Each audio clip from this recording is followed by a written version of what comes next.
Hello friends, start करते हैं अपना हिंदू एनालिसिस अपन 18 मई के लिए। सो अपने पास कुछ ट्यूटोरियल्स नहीं है आज, क्योंकि आज सारी चीजें पॉलिटिक्स से रिलेटेड थी, तो मैंने आपके लिए नहीं उठाई है। राइट, अपन वही चीज उठाएंगे जो अपने लिए इंपॉर्टेंट हो जाती है। राइट, सो अपना फर्स्ट टॉपिक कहता है greater flamingo gets caught in wire in Najafgarh rescued. ठीक है, तो अपन देख लेते हैं ये कहाँ पाया जाता है। तो ये पाया जाता है पुलिकट लेक में। तो पुलिकट लेक के बारे में थोड़ा जान लेते हैं। Pulicat lake supports rich biodiversity in high biomass of fishes in planktons which is utilized as food resources by visiting birds. Thus, about 75 aquatic and the terrestrial bird species visit the sanctuary every year. तो ये कुछ data है, लेकिन आपको ध्यान नहीं होना चाहिए। लेकिन आपको ध्यान होना चाहिए कि Pulicat lake rich biodiversity support करता है। राइट, तो पुलिकट लेक के बारे में जान लेते हैं। It is the second largest brackish water ecosystem in the country in the Chilika lake. तो आप मुझे कमेंट सेक्शन में बताएंगे कि इकोसिस्टम से आप क्या समझते हैं। ठीक है, It is located on the border of Andhra Pradesh and Tamil Nadu. It majorly lies in Andhra Pradesh. तो आपको ध्यान होना चाहिए कि पुलिकट लेक कहाँ है, आंध्र प्रदेश में। अगर आपको रात को उठा के पूछूं तो आपको याद होना चाहिए। The large varieties of birds like grey pelicans, painted storks visit the site annually.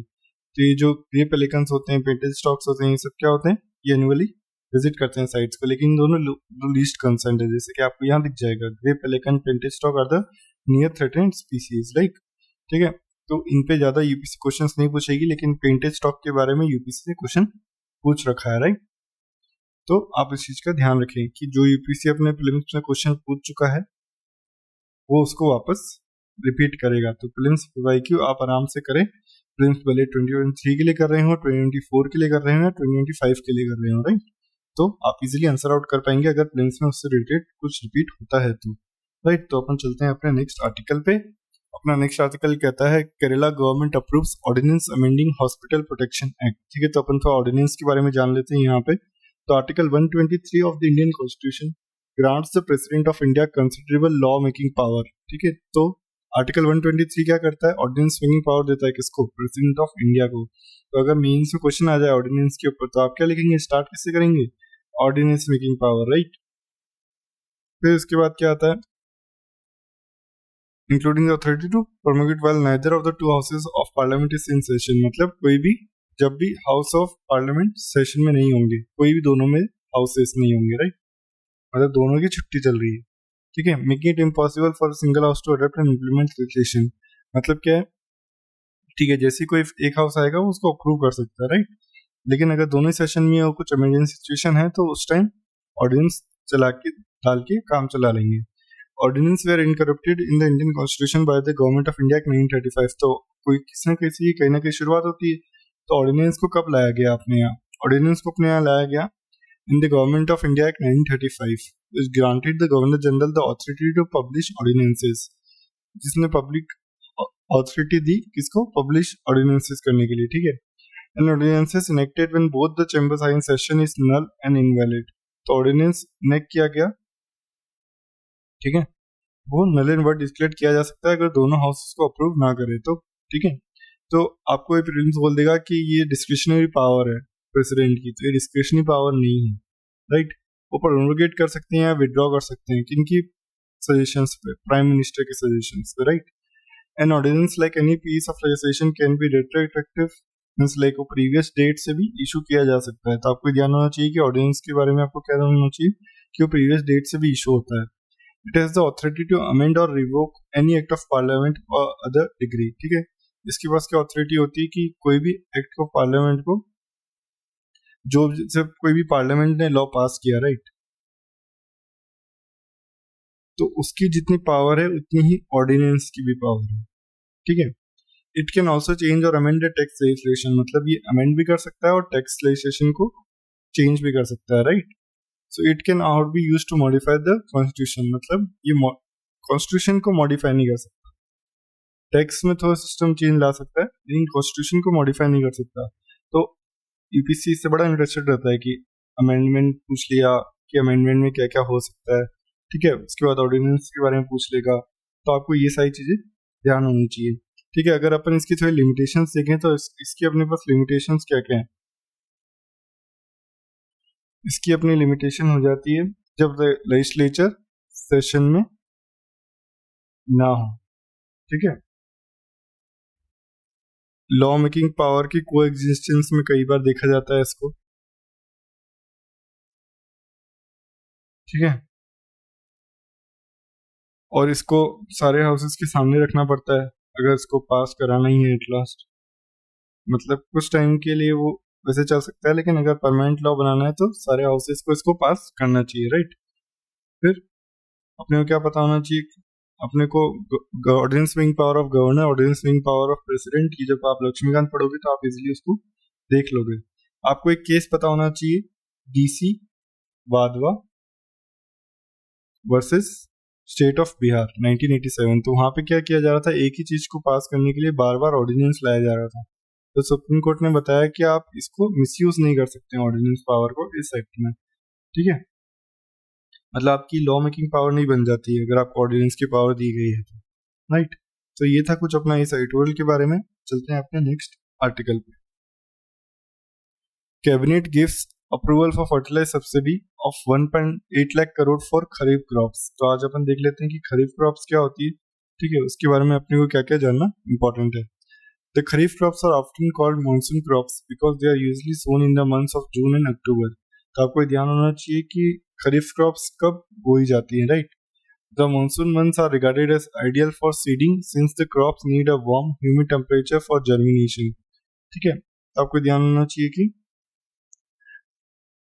इनको वार्म ह्यूमिड टेम्परेचर चाहिए होता है जर्मिनेशन के लिए, ठीक है। As monsoon arrives at a different time in the different states of the country the exact months vary from state to state. जैसे जब मानसून अराइव आता है, ठीक है, वो क्या होता है अलग अलग स्टेट में अलग अलग टाइप से वेरी करता है।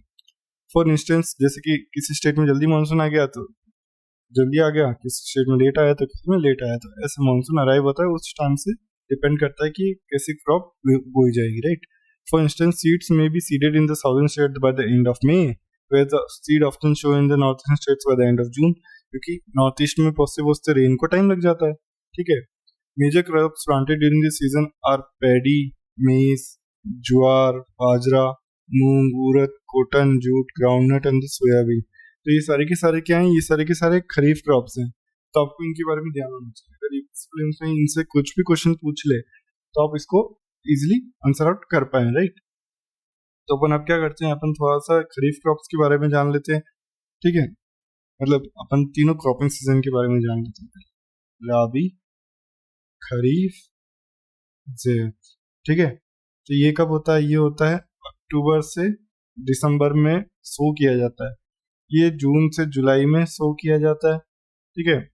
ये मार्च से जुलाई में सो किया जाता है, ठीक है।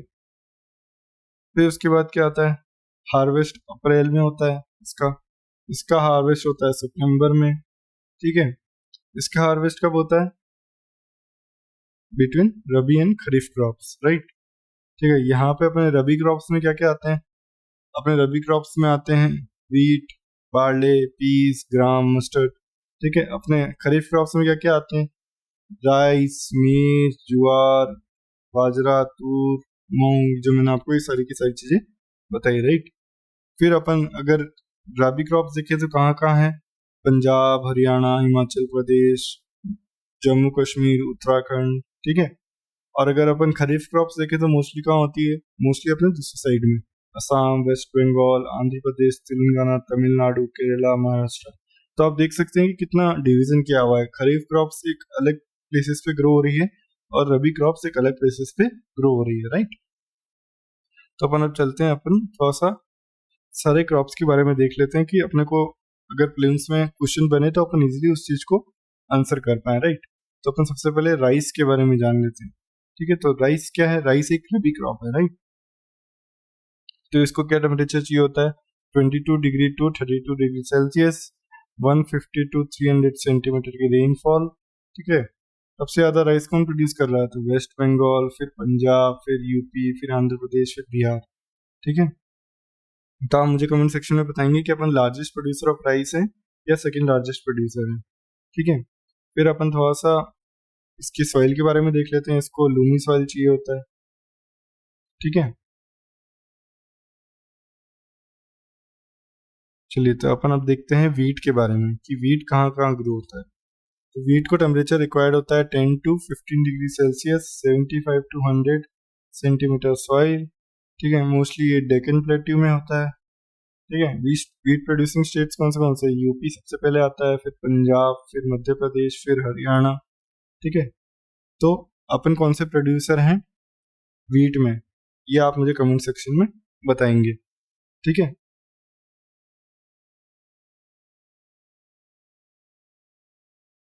चलिए तो मैं थोड़ा सा अब आपको मिलेट्स के बारे में बताता हूँ, लेकिन एक्चुअली मैंने आपको मिलेट्स के बारे में बता रखा है। ठीक है, मिलेट्स क्या एक सीरियल्स होते हैं अपने, इनका टेम्परेचर रिक्वायर्ड होता है 27 degree to 30 degree celsius, 50 to 100 centimetre की रेनफॉल चाहिए होती है। ठीक है, इसमें क्या कौन से मिलेट्स आते हैं, ज्वार, बाजरा, रागी। ठीक है, फिर अपना आ गया मीज and all, pulses and all. अगर आपको इसके लिए पूरा का पूरा एक चाहिए कि कैश क्रॉप्स बता दो या सर आप क्रॉपिंग पैटर्न बता दो पूरा का पूरा, तो मैं आपके लिए एक वीडियो बना सकता हूँ जिसमें आपको खरीफ, राबी, इन सब की डिटेल पूरे के पूरे लेक्चर में दे दी जाएगी, तो आप इजीली उनको याद करके एग्जाम में जा सकते हैं, जितना आप इजीली आंसर आउट कर पाएंगे। राइट, सो अपन चलते हैं अपने नेक्स्ट आर्टिकल पे। अपना नेक्स्ट आर्टिकल कहता है after a year with farmer और Maggi loving sarus crane returns to be hard bird again in Kanpur जू।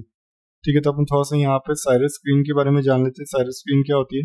Cyrus crane is the tallest flying bird in the world and was declared as a state bird of Uttar Pradesh in 2014। ठीक है, sarus queen क्या थी? Tallest flying bird है। ठीक है, इसको उत्तर प्रदेश का स्टेट एनिमल डिक्लेयर किया गया था। It is listed as vulnerable. ठीक है, तो आपको ध्यान होना चाहिए कि इसका स्टेटस क्या है as per the IUCN red list according to the world life fund. ठीक है, population is now on the decline with only 15 to 20,000 in India. तो आप देखिए कितनी कम पॉपुलेशन बाकी रह गई है। वैसे the series is listed under schedule 4 of the wild life protection act 1972। Species listed under schedule 4 are protected but the penalties are much lower. अब क्या हो रही है? पेनल्टीज और लोअर होती जा रही है, पेनल्टीज पहले हायर थी। ह्यूमन एक्टिविटीज क्या किसकी वजह से इनका लॉस हो रहा है? हैबिटेट लॉस हो रहा है इनका ह्यूमन की वजह से। प्रेडेशन होता है, मतलब कि इनको मारने के दिखा जाता है काफी। Mongoose, snakes, hunting being counted as the major threats to the species. तो ये सब आपको कुछ, अगर आपको मेंस के आंसर्स लिखना है तो आप इजीली इसमें थोड़ा सा एक्टिविटीज डाल सकते हैं कि ये सारी की सारी चीजें क्या कर रही हैं? थ्रेटन कर रही हैं हमारे साइबर स्क्रीन की एक्टिविटीज को। राइट, सो अपन चलते हैं अपने नेक्स्ट आर्टिकल पे।